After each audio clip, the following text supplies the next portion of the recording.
I think the craziest thing that ever got done when I turned 50 at the American Royal, and Luke Darnell, no, it wasn't Luke Darnell. He was involved.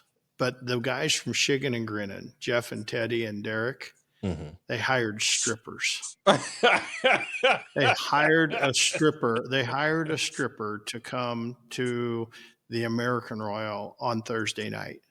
So we're outside Jeff's camper with a full-blown stripper. And it just the craziest, as I look back on, I'm going, what? Maybe a reason I don't drink anymore. That's probably the craziest thing that ever happened. I cannot believe we didn't get disqualified. Somebody come around and said, you can't do this. But that was probably the craziest thing we ever did. Listen, learn, get inspired. I'm Tavis Bryant, and this is BBQ Therapy. Like, subscribe, and follow to help grow the barbecue therapy community. Also, visit my website at www.bbqtherapypodcast.com. Bring on down, barbecue, your barbecue on. Get your barbecue on. Get your barbecue on. Welcome to the BBQ Therapy Podcast. My name is Tavis Bryant, and today I get to sit down with a living legend. Darren Warth is a Hall of Famer, a multi-time world champion, and the pitmaster behind Iowa's Smokey D's. He's won the American Royal 3 times, the Jack, the Houston Livestock, and more than a boatload of grand championships, state, local, regional, and national awards. I'm not going to put a number on it because there's different numbers everywhere, which puts him in the conversation of being the GOAT or in the discussion of being the GOAT. But beyond the trophies, Darren is a business owner, a family man, and someone who's helped shape barbecue into what it is today.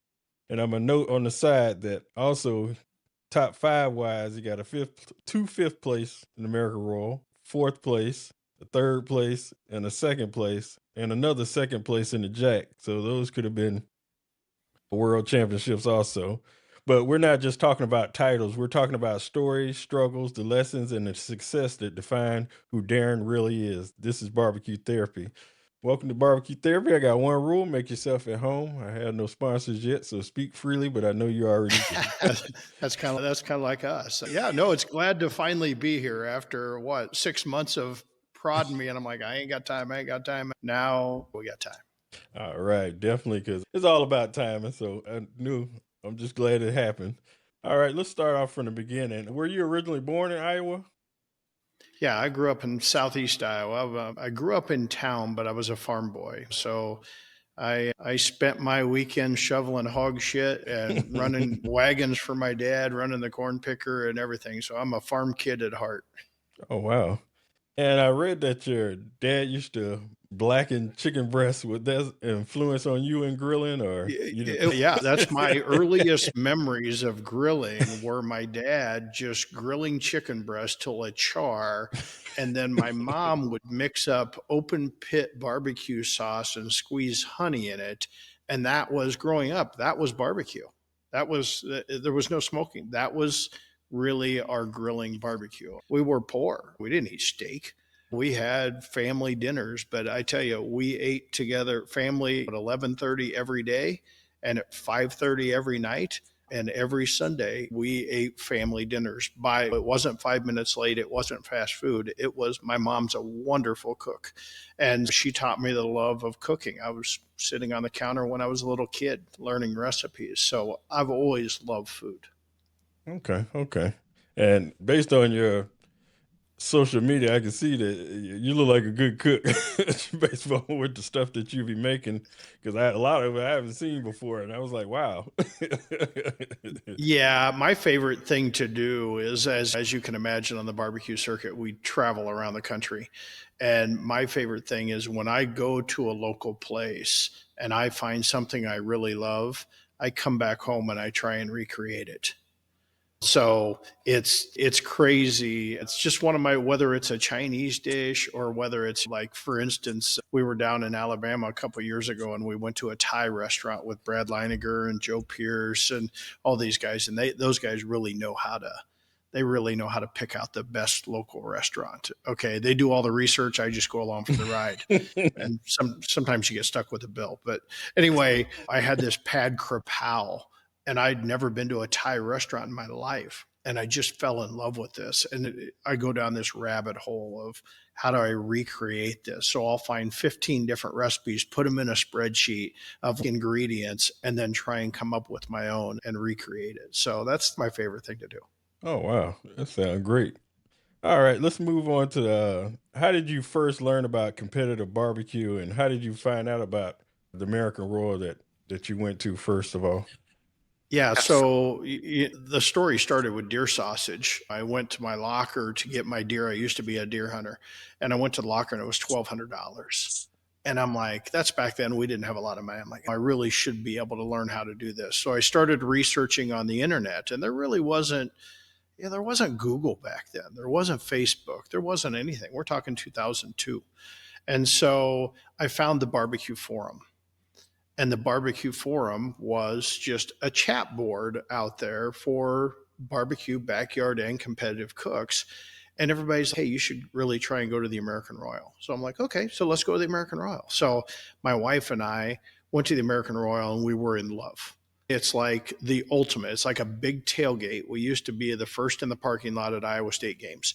It was a big tailgate, but it was cooking food and grilling and everything. And one team took us under their wings and said, hey, you can just hang out all weekend if you want. And so we hung out with them, and I'm not sure we learned anything about competitive barbecue, but we knew it's something we wanted to be. And I'm an all-in guy, right? So anything I do is 110% all in once I dive. So as soon as we got from the American Royal, I did my research. About 2 weeks later, I called up and I ordered a gator pit out of Houston, Texas to be built, and got that gator pit. One day I was sitting at work. I was in Atlanta for work, and they said, hey, your pit's ready. So I flew from Atlanta. I was supposed to fly home. I flew from Atlanta to Houston, Texas, picked up my gator pit, drove all the way home with a rental car with this pit because I was so excited to cook on this pit, and started practicing on the pit. And pretty soon, the next year in May, I think it was, we entered our first barbecue contest. We never did any backyard stuff. We just entered the barbecue contest, and that's how we're going to learn. And when did you realize that it wasn't a hobby anymore and that barbecue can change your life? Barbecue change your life, all right. So we started competing, and in that first contest, we got 2 top 10 calls. And the beauty of it is, if you've ever seen the picture, we had an 85-mile-an-hour straight line winds come through the contest at 6:00 in the morning, and it melded my tents to the smoker, and I had brand new everything, as you can imagine with your first barbecue contest. I ended up doing turn-ins out of the back doors of a Suburban with mud up to my ankles. And it was just the most miserable. I wanted to quit so bad. And my wife's, you bought all this crap. You are finishing. So we finished, and we got a top 10 call in chicken and a top 10 call in pork. And those are the 2 calls that changed the life forever. So we started competing, and we started back then. I mean, there wasn't barbecue classes. You only learn by going to barbecue contests and just keeping your ears open on Friday night when the good cooks they get a little too much to drink, and they'd start spewing out comments. That really hasn't changed today, but people can learn a lot quicker. But we started winning. We won our first contest in 2004 in Colorado Springs. It was a 15-team contest. And then right after that, we came back and we won Waukoma, Iowa. And pretty soon, by 2006, we had won 27 state championships. Oh, wow. And we were getting good at it. What happened was people kept coming to us saying, hey, we want you to cater our wedding. Hey, we want food for our lunch. And we're like, oh, we both got full-time jobs. Here I am. I'm a vice president of logistics for a national transportation management company. My wife has a full-time job as an office manager. And so we have no time, and we're trying to figure out what to do. And we started doing some meat and whatever. I'm like, okay, if we're going to do this, we're going to be legal. So we went and bought a new competition barbecue rig. So we bought a 32-foot trailer and put a commercial kitchen in the back of it and got it all certified. And we parked it in our driveway. And that was our commissary. We were able to park that, and we did everything out of there. Now, mind you, I'm on the road 50% of the time. So my wife, I'm Anytime at a home, I'm cooking barbecue and I'm freezing it or I'm cryovacking it. And then during the week, we're actually catering. And she's taking this stuff out and leaving for work, coming home at noon, processing it, and then going and delivering it for lunch. And we're starting to do catering. We're vending almost every weekend when we're competing at barbecue contests, and it just became crazy. And then that in 2006, we did 100,000 in sales out of our driveway. And and so at the end of the year, we looked at each other and said, "There's no way we can continue. There's just no way. We have to figure out. We're either going to take this to the next level." And we're going to open up a place that we can hire people to manage, look at the business, and I can smoke the meat at nights and on weekends. And so we decided that we were going to open Smokey D's Barbecue. Because back then we were the smoking clones.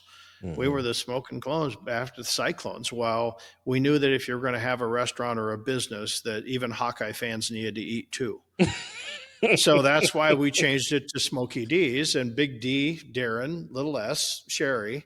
That's where Smokey D's was born. And in May of the next year, we actually found a building right up down the street from our house, and we were going to open a catering kitchen. And about 2 weeks before we got ready to open, we said, let's just put a little carry out on here. We're going to have employees here. And I actually brought on a business partner that knew the restaurant business.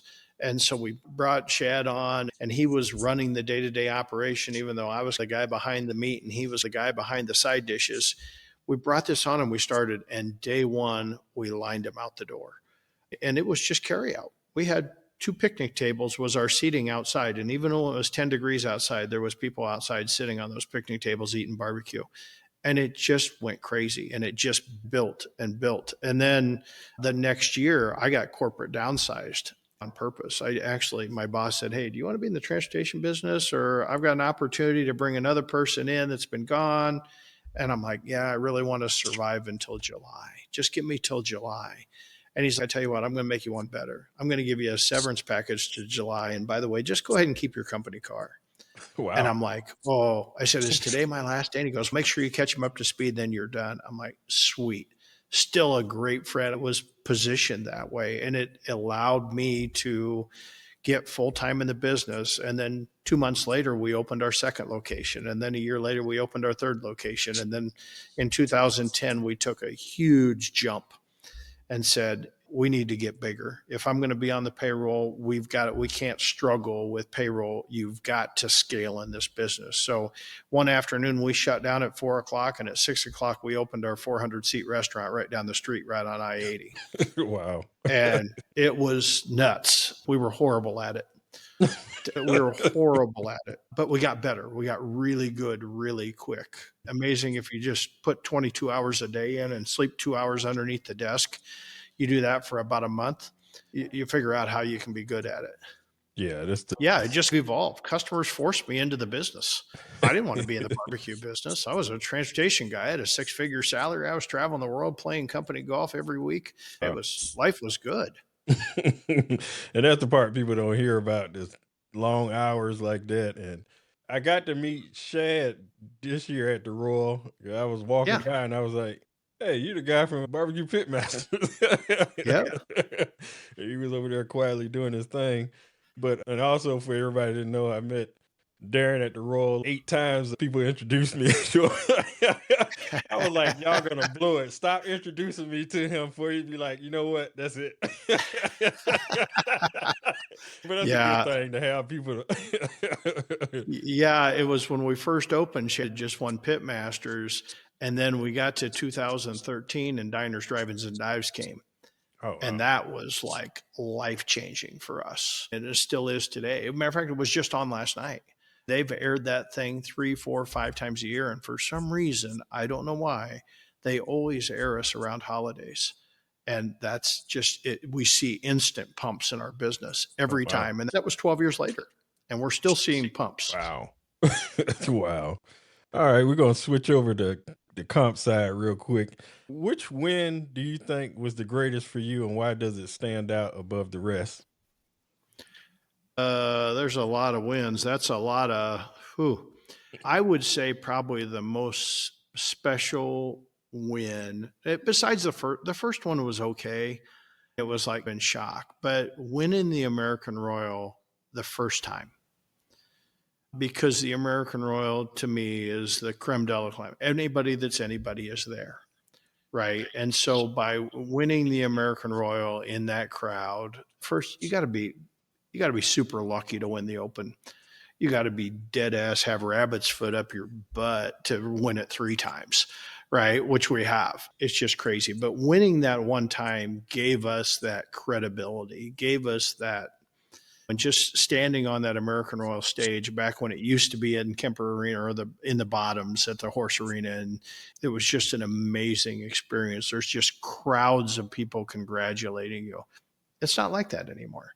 But yeah, you get 10, 20, 30 people when you win the Royal, but everybody else is pissed off looking at their score sheets, wondering why they didn't win, going back to their site. One of my biggest pet peeves ever, but That's crazy. All right, I'm gonna make this statement. This is me, and it's not Darren. I'm gonna ask you the question first. What do you think your absolute best year competing was, and why? wow. I'm not sure I have a year, because somewhere between 2013 and 2018 were like my glory days. After winning the Royal in 13, and then you won the Jack, we also won that Sam's Club National Championship. And so we won the Royal, I think, in 13, the Jack in 14. In 15, we kind of laid off the competition, I think, a little bit. But in 16, we won the Royal again. In 17, we won the Sam's Club National Championship. Somewhere we won Houston too in 17, I think, maybe 18. And then in 18, we won the Royal again. So I'm not sure I could pick out one year. There was a group of years in there and I'm sure we ever won a lot. I think one year, our best year was 2014. I think I won $159,000 on the barbecue circuit. Ooh. Well, That money's not even there anymore. It's just there's no contest that pay that type of money. We won $50,000 contest, and you win the Royal. We won $25,000 contests, and the big ones we tend to rise, and we did really well at the big contest. I'm gonna make this statement for me because I can only go by barbecue data or what it says, but I think that 2016, your 2016, might have been the best year of someone competing that I've seen, because I went through different people and looked at it, because you did 37 comps, they said. All of them were top 12. 34 out of 37 were top 10. 33 were top 6 with 10 GCs and 11 RGCs. So, I mean, that I still didn't win the team of the year, evidently. I don't know. I've never been a team of the year guy. You have them stats. I've never heard those stats before. Yeah. I don't even really have a membership. I'm just not a numbers guy. I maybe should be. I'm a numbers guy, but I'm not my stats are, I think, the amount of brisket wins I have on barbecue data, I think will stand up for a long time, because right now there's just not that many people that, like Brad, super hot, and they're Gabe Trevino. He won brisket team of the year, super, super hot, but the ability to be just there over the long term, right? It's just consistency. And that's what's kept us in the game, both in the restaurant business and there. Okay. And do you know how many states you cooked in? I don't have a clue. Not all of them, because I know we're trying to look at Alaska and Hawaii for this year coming up. And no, I wish I have, but I don't. Okay. Maybe you could do that analysis for me if you don't.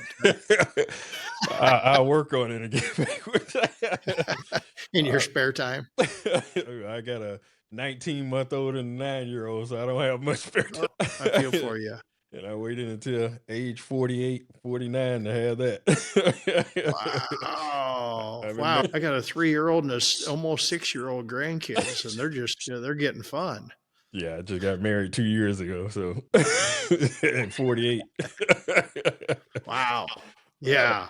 No thanks. At Uh, least when mine cry, I can send them home. and that's why I haven't started competing yet, because since I had the baby, I was like, I'm a father first, so I got to wait till she get up in age before I jump out there. Yep. But Yep. They're important. My daughter she was, I don't know, I think she must have been 6 or 7 when we started competing, and she went every time. She was every time, and then until time she got 14 or 15, I want to stay home. So then we just left her home by herself, and she did fine. She dealt with absentee because she knew our love, and it's our love, still our love today.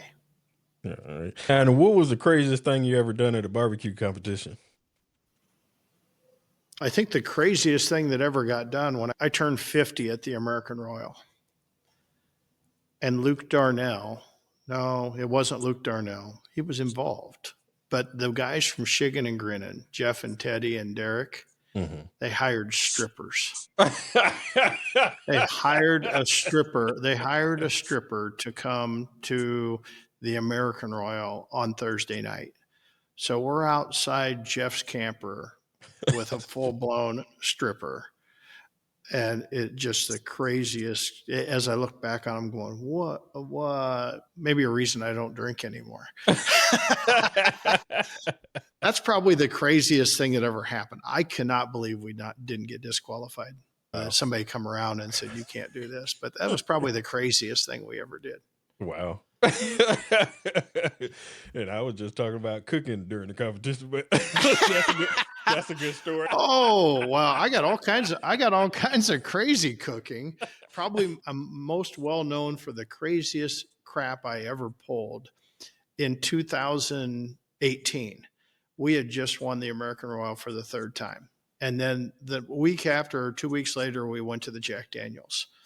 And I had in my mind, because I hadn't been scoring that well in pork, and I had in my mind that I was going to turn in a box of pulled pork. And my wife's like, what? I'm like, nope, I'm not going to give me a chance. It's all celebrity judges. I'm just going to turn in a box of pulled pork. So she's whatever. And everybody knew. All my friends knew what I was doing. They're like, you don't have the balls to do that. And I'm like, oh, watch me. I got the balls to do anything. I've won the world. I don't have nothing to lose here. So I turn in this box of pulled pork, and we're doing our pork box, and I have these beautiful money mussels. And Sherry's, come on, you can put pulled in, just slice up one of those and put it on top. And I'm like, nope. And I ripped it up in front of her, and I put it in, and I turned in a box of pulled pork. And we go to awards, and I get 5th place in chicken. And then I get 1st place in ribs with a 180 score. And then they come to pork, and they come all the way down to 1st place. And Chip Chapman goes, and you're not going to believe this, with another 180. And Brad from Getting Basted is sitting right across from me. He looks over at me and goes, you son of a bitch. And because he knew what I did too. And they called him for a 180 in pork because he had got a 180 in dessert. So we didn't get a call in pork. We get 3rd place in brisket. So we got 3 top 5 calls at the Jack. We've got this thing won by 100 miles, right? I get 52nd in pork. 51st in pork. I win the Jack for the 2nd time.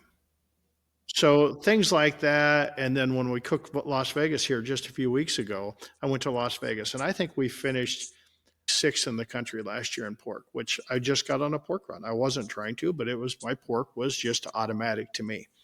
And I get to Las Vegas and I decide that, I'm just going to turn in pork steaks. So instead of turning in traditional money muscle and cubes, pork and pulled or whatever, I'm going to turn in pork steaks. And we have done that. Luke and I did that when we teamed up down in Florida and got a 180 score cooking pork steaks. And I've tried it a couple times, 3 or 4 times, and it hadn't scored very well. But I had in my mind, I was doing the 1-can challenge, and it would be a lot easier for me to be able to cook my pork the day before and then just heat it up and grill it off. So I turned in these pork steaks, and they were amazing. And we just got murdered from the judges. It pretty much threw us out of, we would have been probably in the top 3 with a normal pork score, but we just got murdered. But Wow. it's those chances, taking those chances. Competition barbecue, when you've been doing it this many years, you got to find some excitement in it. Definitely. You said before an average cook who knows how to cook average all the time. What do you mean by that? Because consistency pays. So competition barbecue and people that just start in, they don't believe it. It's not about the wow factor at all. I'm famous for a saying that says, give me salt, pepper, and ketchup, and I'll beat you in tenderness every day. Because that's really what this game has become. Because Mhm. let's face it, all the rubs on the market today, I won't say all the rubs, I'm going to say 95% of all the rubs out there today are the same thing, right? Exactly. Are they salt, they're sugar, paprika, right? And so when we first started, there was Smoking Guns Hot, and there was Head Country and Cimarron Docks. Those were the three commercial rubs at that point, besides Lowry's, right? Lowry's seasoning salt. So those were the three rubs. As we've seen over the years, a lot of rubs were copied off those combinations and then with a little tweak. And so people will say, hey, I put Smoking Guns Hot on it, and then I put this and this and layered. I'm like, you just did the same thing. Why didn't you just put the first two on? But it's the excitement. People see somebody, they score with this rub, and I'm going to jump on this rub or this Mhm. sauce and whatever. I'm here to tell you, Smoking Guns Hot and Cimarron Docks and Blues Hog are still going to win, right? They're still Exactly. going to win. Exactly. And at this point, do you use a strict timeline every time you cook, or do you just at this point know what to do? I don't have a timeline. I've never had a timeline. Oh wow. I've never written down a timeline.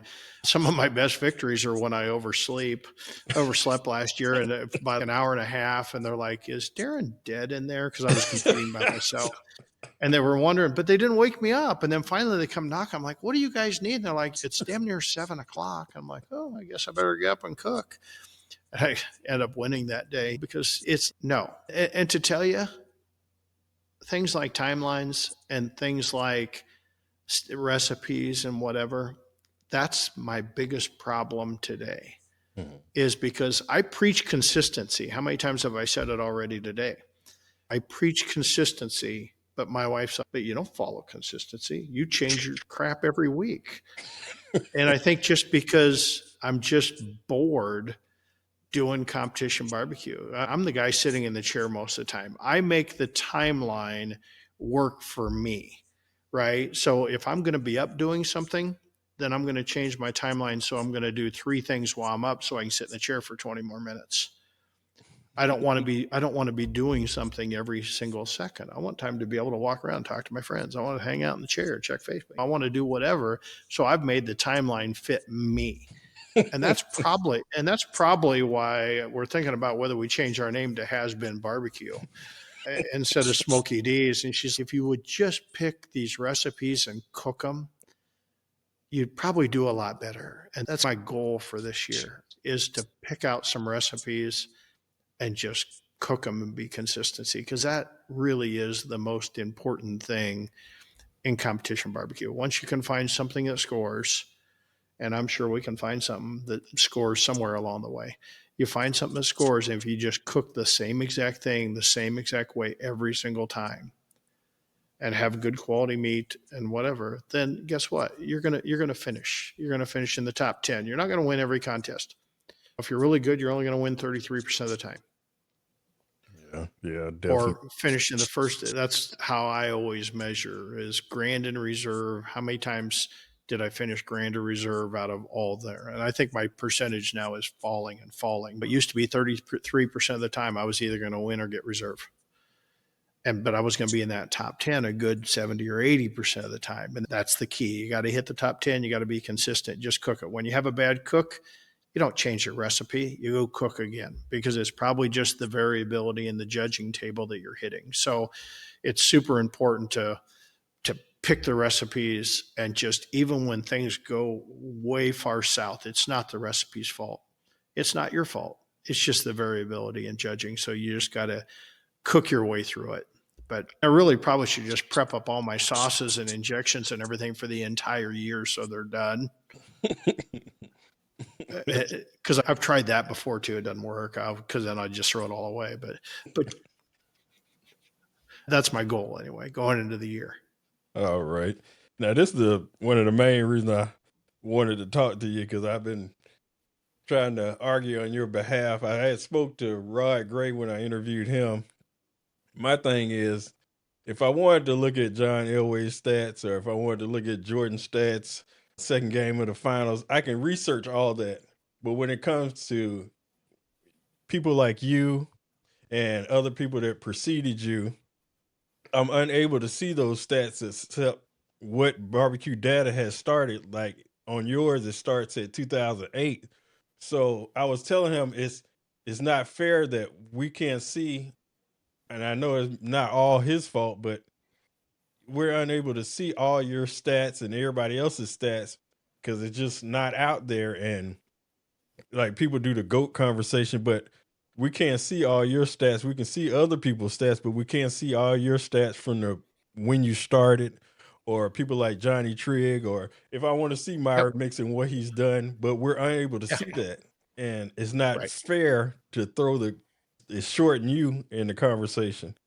Yeah. Really the only way I knew that we had 27 state championships is when I started the business in 2007. Mhm. I made because I was a business guy. I made a PowerPoint presentation. I had the PowerPoint presentation that's the only way I would have known that, because yeah, the electronics weren't there. But you know what? It doesn't, we can have the old goat and the new goat, and because there's always that conversation, and we always joke around with it because it doesn't really matter to me. You can call whatever. You can call me Sal. I don't give a shit. It's not am I the greatest barbecue cook of all time? Probably not, because I don't think you could measure that in wins. Mhm. Now, if you want to talk about the most consistent cook of all time, I would say that I'm right up there. If you want to say who's the luckiest guy in the world, yeah, that'd be me. That'd be me. We've always risen to the top when we're at barbecue contest. I've tell this story a lot. Luke Darnell came over one year, 2018. He's come over and he said, "Man, I came over to you and you were a different guy." He said, "You were just like laser focused." And I'm like, "Yeah, cooking competition barbecue at the American Royal to me is Tiger Woods over the ball at the 18th, down by one at the Masters." Right? That's the way I look at competition barbecue, or that's the way I used to. Now I'm just having fun. I don't care right now. I don't care whether I win or lose. I don't care if I get last or first. Alls I care is that I have fun doing it and that my friends are going to win. Or I get more enjoyment now out of watching a young team that winning their first grand, or like at the Jack Daniels. I always sit on the aisle at the Jack Daniels. I have my kind of spot because it's at the back, because I want to be able to greet every team when they come by. I don't care if they got seventh place or pork. They just got a life-changing call. And especially the winner. When you win the Jack, you can talk to any one of them that have won the Jack in the last 10 years. I'll walk up to them and say, "Hey, just clear your mind. Just enjoy. Forget about everything. Just listen to the music." Because when they're playing We Are the Champions, it will just bring chills. Anytime I see the song, every time I hear that song on the radio or it comes up, it just gives me chills because I take it right back to that memory. Just cherish that memory. Take a 10-minute walk to get there. It doesn't matter. Just take it all in. Yeah, definitely, definitely. When you got the call that you were going into a Hall of Fame, what went through your mind at that moment? I wasn't old enough. I'm like, I'm not old enough. Now you guys are trying to get me to quit. And it's funny because now we go to the Hall of Fame banquet. When we go to the banquet, they always have a get together where they do a private deal prior to the big award ceremony at the Royal. So at the Royal, after we cook the Invitational, we got to hurry up and get dressed and go over to this ceremony, right? And it's just the induction ceremony, and it's all the past Hall of Famers that are there. I'm the only one that has to rush because I'm the only one cooking competition barbecue. It used to be Tuffy was there, which he hasn't been cooking much anymore. He wasn't even there this year. He was overseas. But Donnie Teal got inducted, but he's really cooking the Rib Cook-Off Association. He's not even cooking the KCBS circuit. So Definitely. Yeah. The crazy thing is I interviewed Artie Davis, and right after that, I interviewed him that night. He had invited me to go to the ceremony, I guess reception, and I didn't get to Yeah. make it, but I was like, wow. you should have, because it's the who's who of barbecue old, right? So forget about the young people that are winning today. Tootsie from Texas is there, and I mean, you have famous Dave's there. You got all just these legends that have been around for years and years in the barbecue world are there. And it's just amazing to be able to just interact and talk with them in a social atmosphere. Yeah, I was in Luke Trailer the whole day. Yeah, because we were freezing our butts off. But yeah, it was cool. All right. KCBS then, back when you started, and now, what's changed the most? And do you think they're heading in a good direction today? I think the problem was back then, we always blamed that we hit shitty tables, but we never knew it. Right. So the data wasn't there. You didn't know which table you're on. You went and you competed, and then you got your placings that said, I placed 15th. And here's the score I got. And you don't know if the score was because you were bad, you hit a bad table, whatever. There was no such thing as a bad table back then. It was just a blame. Now the data is there so much, and they put this data, and everything's real time, and people can analyze this data, that it really shines a light on KCBS. And being the old timer, I have a theory about the way judging works. Okay, so when I was, and I'm a KCBS judge, I was certified in 2004, I believe. When I was taught, you started with a 9, and then you were able to, then you only judge down if there was a reason to judge you down. Otherwise, everything was perfect, right? And then partway through it, they changed the judging system to say, okay, we're gonna start with a 7, and we're going up or down. Okay. And then we changed it again a few years later and said, okay, we're just going to assign names. If this is excellent, 9, whatever, we're going to throw a dart. I think part of the problem we have today is once you teach it old, they say they have the J cup or whatever. And I talk to a lot of judges. If I'm a judge, an older judge, I give it 9s. I didn't have any reason not to, is what they tell me. That's old school judging. So now to me, and I'm a mathematics statistical guy, you have 3 different systems running under the same tent. Because when we were all 9s, we started getting too many 180s. And I was at one contest in Omaha, we had 15 180s that day. And they're like, we need to change this. So they changed it. Now you have 3 different systems under the same tent. So and so a judge that gives you a 9 and a judge that gives you a 7 may be saying the same thing. And so now I think there's a lot of pressure for the judges, and the organizers putting pressures on the judges. You got to score higher. You can't be giving out these 6s and 7s and whatever you're throwing out. So now all of a sudden, what are we seeing? Now we're seeing the rise to the 180s again and the 700s. And so I think the only way you solve this is one of 2 ways. You either scrap the judging system and you come up with a new system that you train in the tent every day. That's problematic for KCBS because that's where part of their revenue comes from, is them judging classes. So they want to give the judging classes. So I understand. The other problem is I've always been a believer that a 4-person contest is that's the best contest. Every time I win a 4-table contest, I feel like I've really beat everybody in the field because everybody hit the same table. Now, I think they should really create some sort of scenario that every contest is a 4-table contest. It's either a 4-table contest or an 8-table contest or a 12-table contest. It should be a 4-table, and then you'll take your luck of what set of judges you hit. But at least for the 4 categories, you're going to be judged against the same amount of teams. in there? And I think the answer's there somewhere, because you can't just, at one time I thought you could put some variability in there and enter a fourth score that says judges variability. And when it got done, they'd look at the scores of each table and say, wow, this is a low scoring table. We're going to bring those scores up. And hey, this is a high scoring table. We're going to bring those scores down. The problem is a low scoring table could have just been they had shitty food. So I think KCBS's problem is really a statistical problem.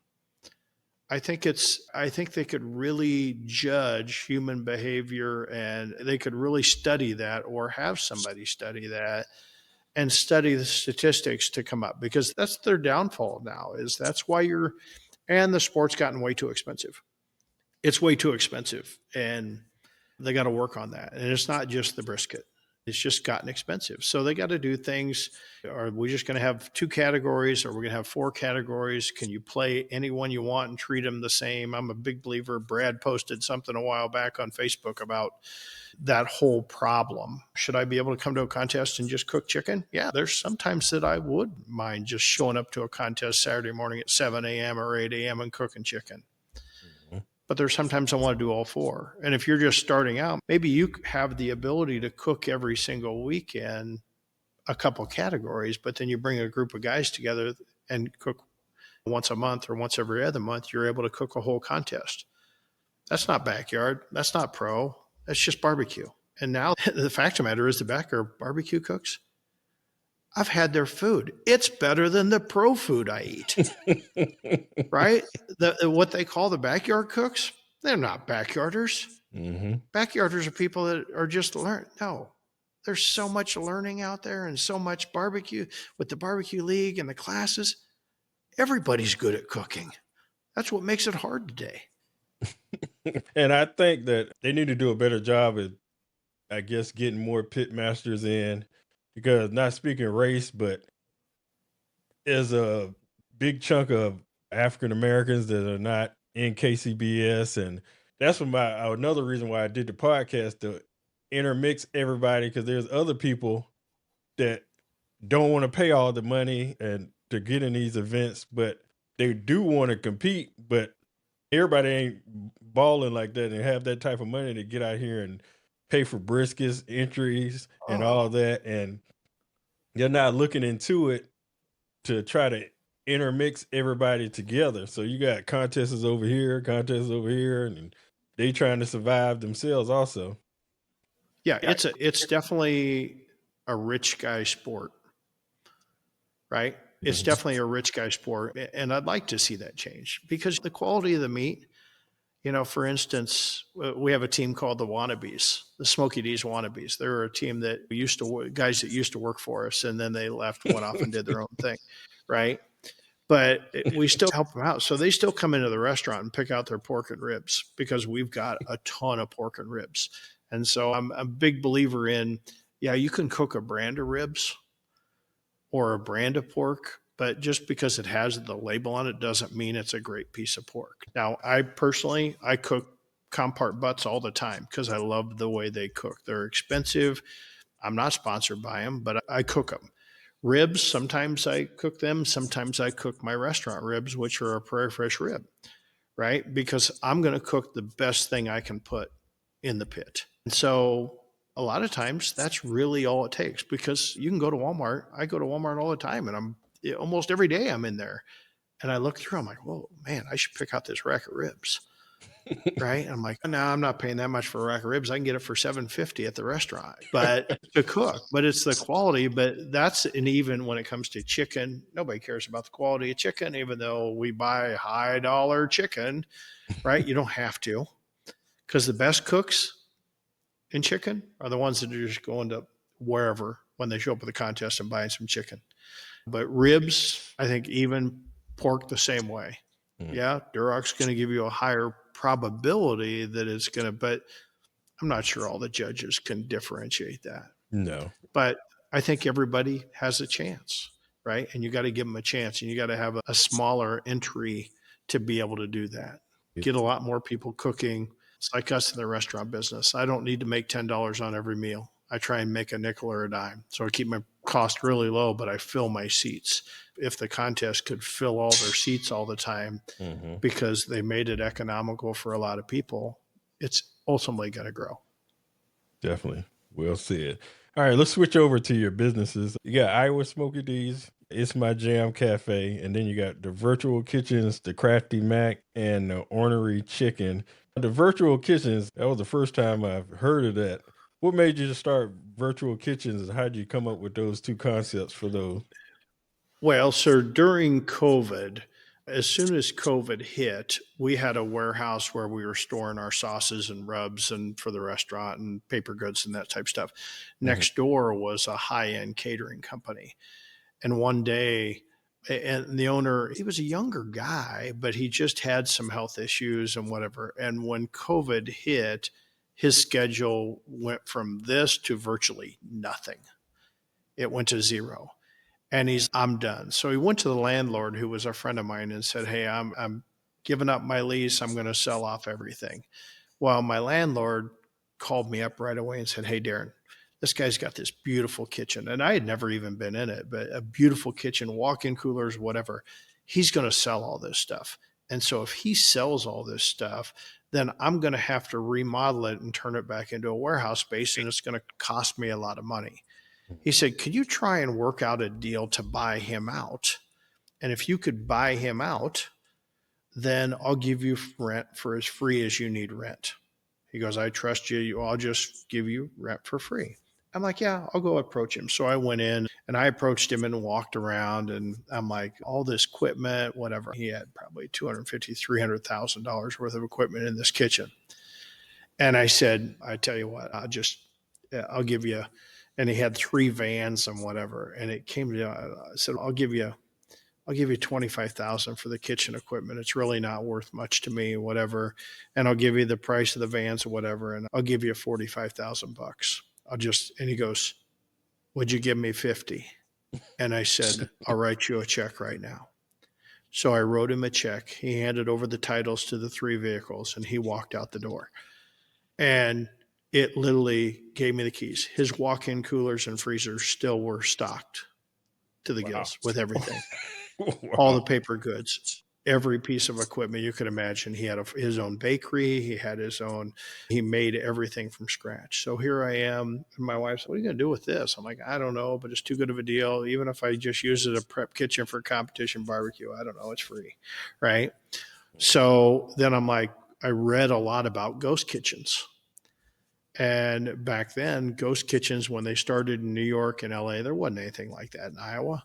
They were taking regular kitchens, and they were selling kind of stuff out the back door, just DoorDash and Grubhub and that type of stuff. And I said, I want to do this. I love fried chicken. And then so we designed our own chicken batter, our chicken breading, and we started creating the ornery chicken, and we launched it on DoorDash. On the first couple of weeks, in a few weeks, there wasn't enough business. We weren't getting enough business. I said, you know what? Let's just do curbside pickup too, because our systems allowed us to do it.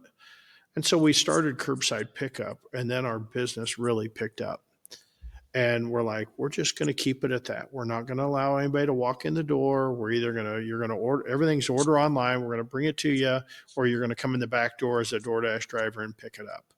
And so it just started to grow and grow. And then we're like, we got people here. What else could we do? And I'm like, hey, people were talking about mac and cheese. I'm like, hey, let's do custom mac and cheeses where we can just take noodles. We can par cook the noodles, and then we can retherm them like a pasta restaurant would do. Let's mix it with different cheese sauces. And we've got chicken. We got other kinds of things. We can get crab meat and all this stuff. And so we started making funky mac and cheeses, and we started the Crafty Mac. And it was really the same kitchen. It doesn't take up much space. We have one steam table that pretty much runs that. Mm-hmm. And it's just a fun concept. Now what's happened, when we open It's My Jam Cafe, I use that kitchen. Then we make all our cinnamon rolls from scratch, all our jam and tarts from scratch, which is a Pop-Tart. We sell 400 to 500 Pop-Tarts a week at the breakfast restaurant. We only have 68 seats, but they're super popular. And then we took over a school lunch program. So now we cater anywhere from 80 to 120 kids a day for a private school out of that kitchen. So we've got all kinds of stuff happening in the kitchen that we really haven't paid much attention anymore to the ornery chicken and the crafty mac. We haven't, it used to be we were constantly changing menu items or whatever. We've been so busy with all this other stuff. It just does the same thing every week. It's just the cash cow. It just does its thing, because if I focus on it and grow that, then we got to bring more people into the kitchen, whatever. I don't know. It's just a fun concept. I love food, but it was just something different. So now we got a mac and cheese restaurant, and then we got the Crafty Mac. We got 2 barbecue locations, and then we're like, breakfast is my favorite thing. And so I went to the same breakfast restaurant every day for 7 years when I was in town. And a friend of mine became friends with the owner. Matter of fact, they're my neighbor right now. And so I said, hey, if you ever sell this place, I wouldn't mind having it. And she goes, oh, okay. So one night we're having beers at her house, and she goes, hey, I think I'm ready to sell this to you. And my wife looked at me like, what? And I'm like, yeah, we're just going to buy this breakfast restaurant. Okay. So we're trying to figure out so we had to end up having to remodel it. And there was all kinds of issues with it. So we ended up having to tear out the floors and just new air conditioning systems. And we spent 9 months and $750,000 remodeling this damn thing before we got it to where we wanted it to be. And so then it's, what are we going to name this thing? And my daughter goes, Dad, that's easy. It's my jam. And I'm like, what? She goes, you always say breakfast is your jam. So it's my jam. So we named it It's My Jam. And off of that, we're like, we got to have, if you're It's My Jam, we got to have homemade jam. So then we started making our own jam. And but it's truly a made from scratch kitchen. Nothing really comes out of a box there. And it's just amazing, getting great reviews. And it's just a small little galley kitchen supported by all our other stuff. We have to cut the vegetables at Smokey D's because there's not enough room we've only got one little prep table there. So we cut the vegetables and bring them in there. We make all the sausage from scratch. So we have our own sausage seasonings. We got a breakfast, a chorizo, and Italian sausage that I designed that I'm trying to get to market actually. But we mix that. We get ground pork and we mix our sausages fresh.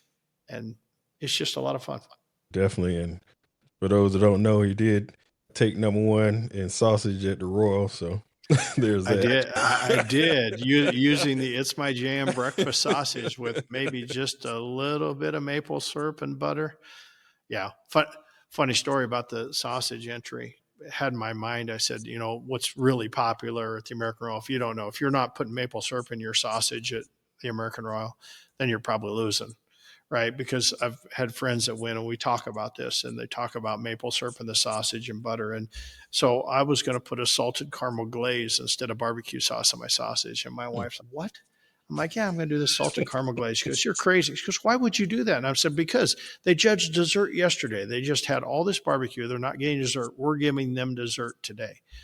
And she tasted it. She goes, that tastes like crap. And I'm like, she doesn't like salted caramel. And I'm like, I made this salted caramel from scratch right after brisket turned in. And she's whatever, turn it in. Then she goes, if you win sausage, I'll kiss your ass on stage.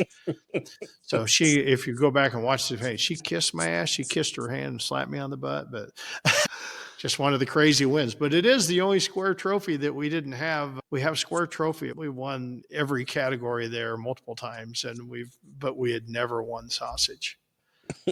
And so now we have the last square trophy. All right. Let's give her props. Y'all joke online that you're the trophy acquisition manager and she's upper management. How has your wife, Sherry, been a vital part in life, competition life, and the restaurant industry? Sure. She has let me live my dream. She has let me do whatever I want to do. She has been my number one, whatever. And she's still very active. Every morning we get out of bed at 3:45 in the morning, and by 4:30 she's on her way. She oversees, she's in our accounting office. So now we have 4 people in our corporate office in accounting. Wow. Counting money and doing all stuff. She's very much involved. Competition wise, she goes about 30 or 40% of the time. We have grandkids now, and she's got other things that hey, I don't necessarily want to go every weekend. I just want to go to the fun ones. And so I always say, if the weather's between 70 and 82 and sunny with a light breeze, Sherry will be there. Except for the majors. She loves to go to the majors. She loves to go to the fun contest. She's our social chair. right? She's the vibrant one. That she's the social chair. I'm just the trophy acquisition manager. And in the restaurant, you can walk into any one of our restaurants and say, "Hey, where's upper management?" And they're like, Sherry's up the street there, because Darren is middle management. I know my place. But she's let me live my dream. We work together. We've worked together now for a lot of years, and it's not like we're sitting in front of each other, but it's restaurant business becomes your life. And if you're not willing to work 24/7 at the restaurant business, and I'm not talking about rolling up your sleeves and cleaning the fryer, but when you wake up in the morning, some of our best conversations happen over toothpaste, right? We're discussing the day about over toothpaste. As we're brushing our teeth, we're discussing what needs to happen.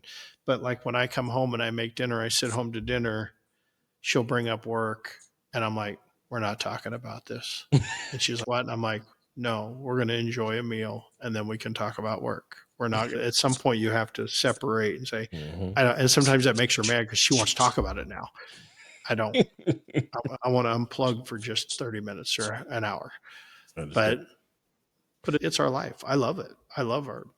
It's amazing. It's been an amazing ride. We're very successful, and just because we love it, we think about the customer more than we do anybody else. But we've got lots of long tenured employees that just make it happen. Our staff is crazy good. We pay them a lot of money, and they do a lot of work. They just own it. They pretend like it's theirs. So we're not traditional restaurateurs. Yeah. And outside the trophies, what's one personal moment, handshake, customer story, or time with Sherry that reminds you why you do this? A time with Sherry of why you do it. Or a customer, or yeah, every year it's always special. Like this last week, Pinky Swear has become a huge source of, it's a cause we donate to, and it's children's with pediatric cancer. And this Pinky Swear goes in and they help people with their bills. So if you have a kid that gets cancer and you're stuck in the hospital, whatever, going through all these treatments, they help you pay your bills. And so it's become a big source of, and so last week we were able to donate almost $23,000 to Pinky Swear. And so we're sitting there with the Pinky Swear people, and we did the Pinky Swear and took a picture or whatever. And it's things like that it's just like the ability to be able to give back in those proportions and be able to donate virtually everything we won in competition barbecue. And I think that's probably true every year, is every dime we've ever won has gotten given away back to charity. And so we love to give. We love to give our employees. We just had bonuses this week. We gave $150,000 out in bonuses to our employees. And so you don't see that for restaurants. We don't. No. They just don't do that. And I think that's why we just have this great team with very little turnover. They're vested. They're part owners to me. And just by taking that mentality, but it's usually the giving back that when Sherry and I are together and being able to give back to the community and say, we've built this kingdom, but be able to give a lot of it back to charity. It's really good. All right. You accomplished nearly everything. What still excites you today, and what's on your bucket list that you haven't checked off yet? That's my problem, is I don't really have a lot. I really don't have a bucket list anymore. I wanted to open more restaurants, but Sherry told me no. Which is a big bone of contention. We're going to give her a little chilling off period for about 6 months, because I like to be on the run all the time. I like to work 20 hours a day. That's my blood. That's what I was in the transportation business, and that's in the restaurant business. They're very much alike. They're very suck you all in. Right now, I am bored shitless. Normally, so things are going through, we're really busy, but I'm still bored shitless. So we're trying to figure out what's next. We're going to go cook San Antonio. I'm going to hook up with Gabe Trevino. We're going to cook San Antonio Rodeo this year. Just something different. I'd like to do more CBA events down outside. We're going to go cook the Rib Cook-Off Association National Championship. I want a rib cook-off. Somebody says, hey, enter this. I'm like, I don't want to. And they're like, just enter. And I'm like, okay. So I entered it, and then I won. And so we're like, Now we're going to the rib cook-off. So just doing different things. I'm probably going to cook a lot this year. If I can't open restaurants, I'm going to cook because I am not going to sit at home. I'm not that guy. So I wouldn't be surprised if I don't cook 35 or 40 times this year. Just different things. I'm just going to go cook. I don't know where I'm going to cook. Don't care. I love flying in to stuff. I love doing the 1-can challenge where you're just cooking the whole contest on one drum.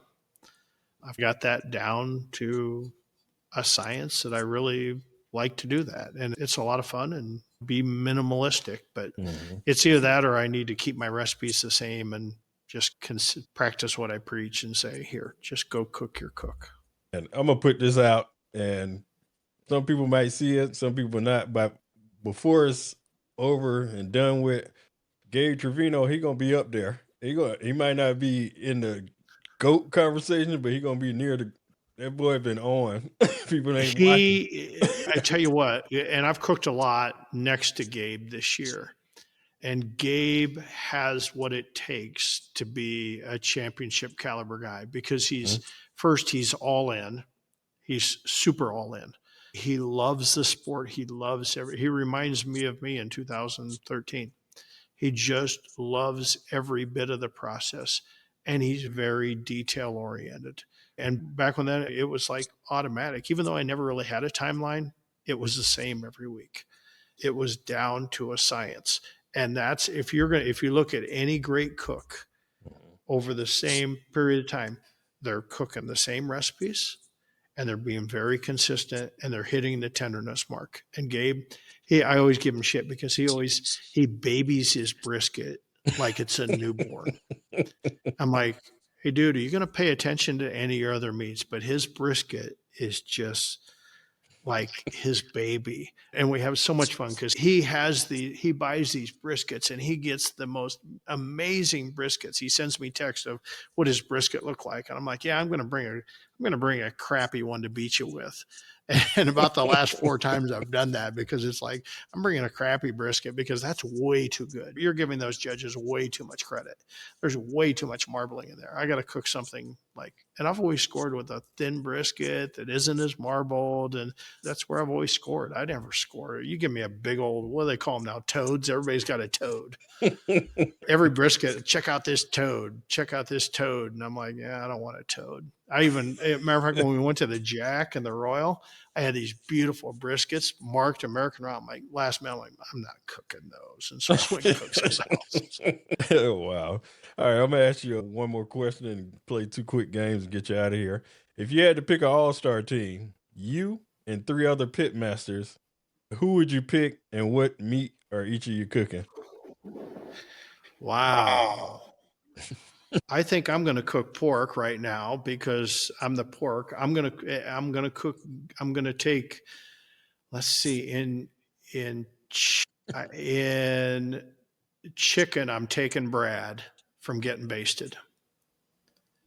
In ribs, I'm going with Rooters and Tutors. We've been joking, man, they are rib cooking mofos all year long.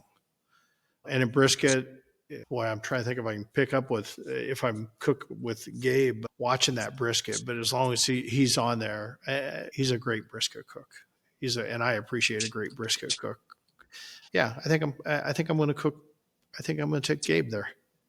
Okay. Even though there's so many teams in there that it's like Joe Pierce could be in the rib category too. He's just a rib cooking. There's people that are hot now, but then there's people that have done over the years that consistently. I mean, Travis Clark, he was a hell of a cook. Doesn't cook at all anymore, but hell of a cook. Very anal too. Very anal. Used way too many ingredients. Way too many ingredients. He had to pretty much own a barbecue store, I think, to run his program. And that's the funny thing about me is I've never been to a barbecue class. Right? Never been to a barbecue class. I went to Rod Gray and Johnny Trigg put on a class. I was in the back screwing around. I never really went to the class. I wasn't invited. They invited, hey, you want to come hang out? So I went and hung out and didn't pay attention. But I just never been to a class. And people are like, why don't you have your own barbecue class? I'm like, just ask my wife. I have no class. Yeah, I did an interview with Travis Clark. He reminds me of the Kobe Bryant competition barbecue. That's it. Yeah, we've talked a lot. Like anybody getting into the restaurant business, they're like, "Hey, talk to me about the restaurant business," and I'm like, my first advice is don't. Don't. There's a lot easier ways to make money once you can scale. But that's the whole key to that business is you got to scale. And Travis is now scaled, right? And he's enjoying the fruits of his labor, even though I think he's working his ass off. Yeah. Yeah. But there still is something to be said for that guy that hasn't scaled. But if you're not going to scale up, then you're going to be married to that bitch. It's like being a dairy farmer, right? Dairy farmer, you got to milk the cows twice a day. If you're going to own a barbecue restaurant and not scale, guess what? Get used to cooking barbecue because you're going to be doing it for a long time. That's true. All right. I got 2 quick games for you. I'll get you out of here. All right. In college basketball, they have the tournament bracket. So the first bracket I have is 16 meats that you cook on the grill, and just tell me which one you prefer to eat, and we'll see which one is the winner. All right. First matchup, hot dog versus smoked bologna. Ooh, smoked bologna. All right. Next matchup, smoked ham versus hamburger. Smoked ham. Okay. Next matchup, beef ribs versus lamb. Ooh, wow. I had to go beef rib. Even though I'm not a real big beef guy, I'm going to have to go beef rib there. All right. Smoked turkey versus steak. Smoked turkey all day. Okay. Brisket versus pork ribs. Brisket. Okay. Next matchup, smoked chicken versus burnt ends. Am I eating this? Yes. Oh, yeah. Okay. Then I'm doing smoked chicken. Okay. Next matchup, pork chop versus barbecue shrimp. Pork chop versus anything wins. Oh, man. I love pork chop. Sausage Me versus too. pork belly. Sausage. All right. Next round, bologna versus ham. Bologna versus ham. Bologna still. Okay. Beef ribs versus turkey. Turkey. All right. Brisket versus chicken. Chicken. Okay. And pork chop versus sausage. Pork chop. Okay. I had the pork chop at the burnt bean. Oh my goodness. Yeah, I didn't get the pork chop there, but his burger was life changing. And I told him, I said, Ernie, and Ernie and I go way back, right? And I remember sitting next to the barbecue pits, and I was in the restaurant business, and he wanted to be in the restaurant business. I'm like, dude, you don't want to be in the restaurant business. But he's look at him now. But it was like one of those things that his love, but that burger that he served me. I was on this diet. I was only eating 1,400 calories a day, and I ate a burger and a half. And I told him, I said, you know what's really weird is your brisket's the weakest thing on your menu. And it's still better than virtually any other brisket I've had. But it was the weakest thing on the menu. His menu is just, oh. He has a gift. I'm glad for his success. It's amazing. Yeah, I went like couple weeks ago, and I was like, I made a trip specifically just to go out there and try his restaurant. We keep talking about, because he's got a Verbo right above the restaurant that he rents out. And so we're like, we're going to make a trip, and as part of the Verbo, they'll cater in one of his meals into the Verbo. Oh, wow. And then you can get a table reserved at the brunch on Sunday. So we keep trying to figure out, okay, how are we going to go down there, spend the weekend, do Friday at the restaurant, but then actually do the brunch. And I've never done the brunch. It's on my bucket list though. Yeah, I went there. I waited 3 hours in line, and I got there. I was number 10 in line. And by the time it opened, a lot of people bringing their family and relatives and hopping in line. So I was like number 20 by the time they opened. You should have called, because I showed up at 5 minutes before it opened and took the quick tour in the back door. They do have a back door. All right. The next final four, bologna versus turkey. Turkey. All right. Chicken versus pork chop. Pork chop's winning. Just mark it over. Pork chop. I'm a pork chop guy. That's just, pork chop is my one thing that making prime rib for the family at Christmas because I had this Wagyu prime rib. They're getting prime rib. I don't want any part of that, man. I'm going to go find me the best bone-in pork loin that money can buy. Definitely. I love pork chop myself. And definitely you feel like expanding, come to Georgia and open up a restaurant. Feel free. Just throwing it I've out. only competed there once. I competed at the Royal Oak Invitational. I actually did really well. I was surprised I'm not sure what flavors are different, whatever. There's certain people that score really well there and certain people that don't. So it was interesting. I want to go there. I wonder if they can give me a media pass because it's down the street or something. So Yeah, they'll get you in. They'll get you in. I'm gonna definitely reach out to somebody, one of y'all, so I can get in.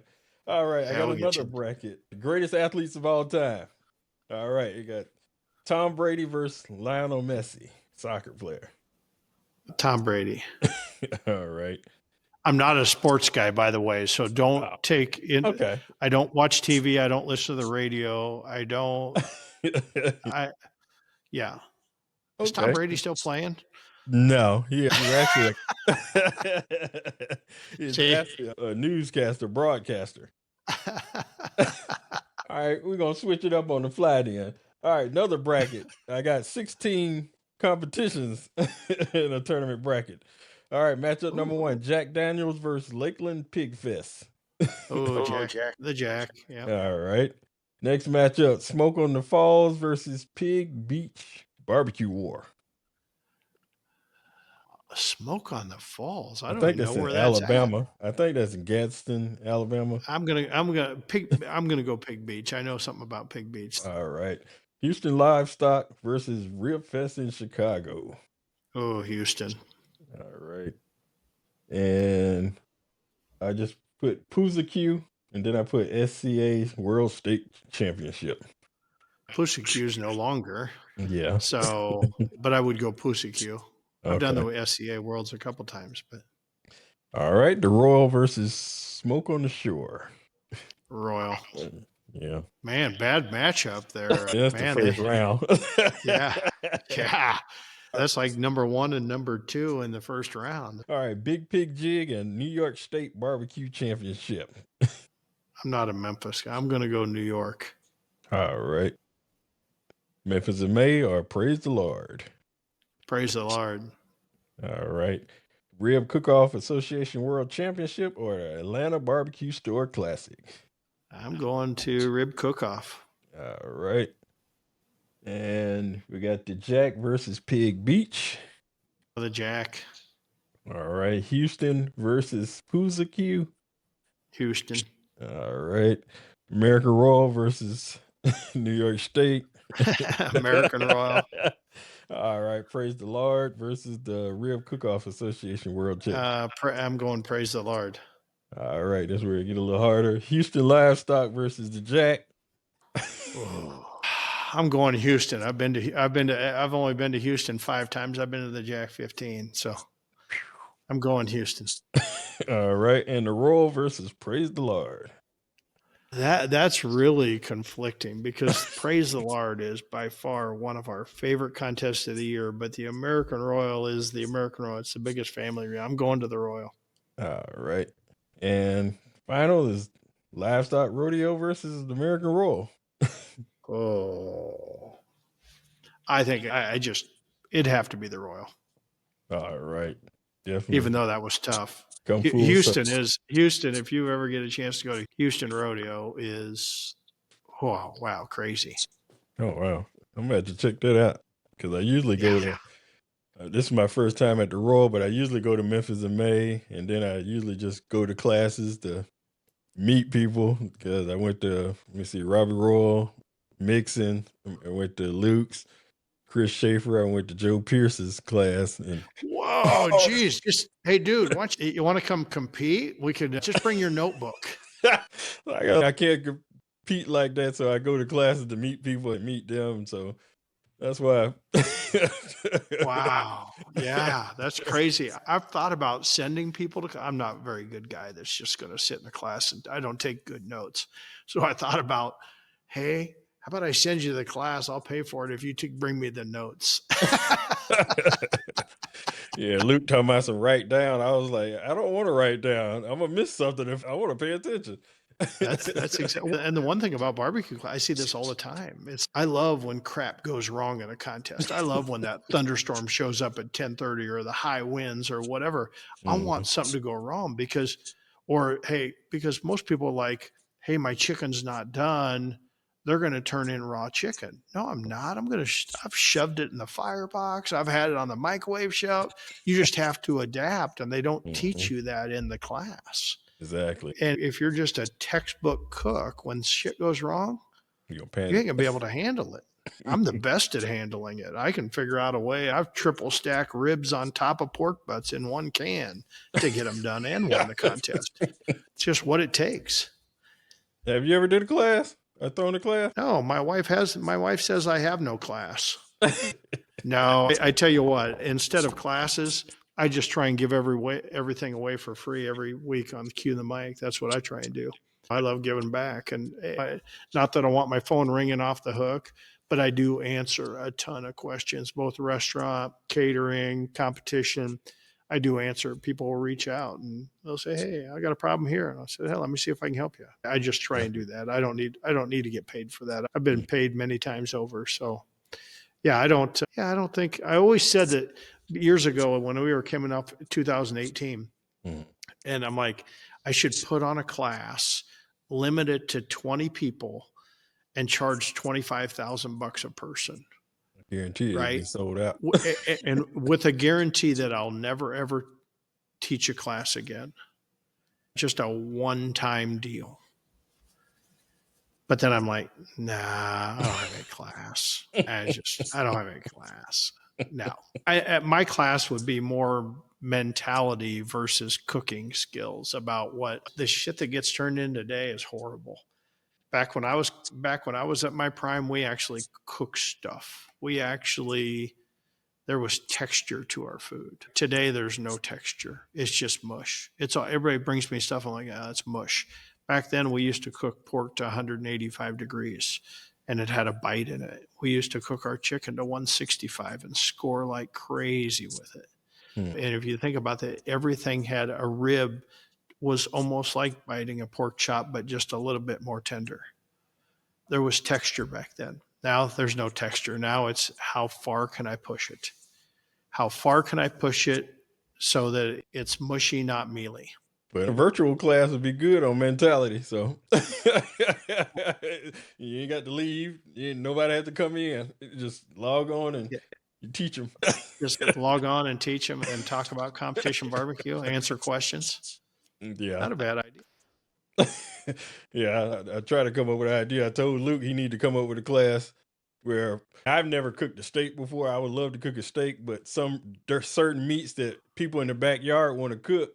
Just gather those meats together like salmon or steak or any little things like that and make a class out of it. Everything got to be competition wise, just regular meats, people in the backyard. I told them to they want to be the king of they want to be the king of the backyard and give them the instructional video instead of competition based, kind of like the barbecue league did, but do it on a backyard basis. Yeah, definitely. Yeah, because there's a lot of great backyard cooks out there. BBQ out of Florida, amazing Traeger backyard cook. I follow her stuff. I just want to eat her screen every day. It's crazy. Did that sound good? Janice from Smokey, all of these women are great cooks, but they just the stuff they're producing is it's like crazy. Yeah. But on that note, I don't have any more questions, but I definitely appreciate you for coming on and, like I said, giving your time and giving your advice and stuff like that. And eventually I want to have you back on and probably do like a business masterclass, just ask business questions and let you go for it. But I'd love to do that. I love talking competition barbecue, but I really love talking business. Yeah, so I get that together, but I definitely appreciate you. And if you want to shout out or give websites or anything like that, you can definitely do that at this time. But yeah, it's just SmokeyD'sBBQ.com. We got It'sMyJamCafe.com, theornerychicken.com, thecraftymac.com. And if you ever want to listen to me bullshit like we bullshit today, then check Cue the Mic Pod, our podcast we do, me and Randy Twyford, a longtime friend that owns a catering and food truck business in Illinois, and then Emma Derflinger, who used to be my social media gal. Her mom works for me now, but Emma, she's the referee between us two, and we just have a lot of fun every week talking about barbecue and anything between from A to Z. Talk about Definitely. just anything. It's just sometimes it's fun, sometimes it's not. You can always hit fast forward if we're boring, but most of the time we're not. We always got a few little tidbits of surprise, and we're hoping in the back of our mind to be able to teach people and shorten their learning curve when it comes to the barbecue business or the food truck business or the catering business. There's little gems in there, through a lot of bullshit too, but there's a lot of gems in there. Yeah, tell that Randy I will be reaching out to him because he seems like he's very interesting too. Oh yeah, he is. He's a great guy. I'll go put in a good word. All right, I definitely appreciate that. And you enjoy your day. Are you at a restaurant background or are you at home? No, I'm at my home because there's no quiet place at the restaurant. I don't have an office. My office is normally the end of the bar at 5 o'clock in the morning. That's where I get almost all my work for the day done, is between 5 and 7 before I have to go to breakfast.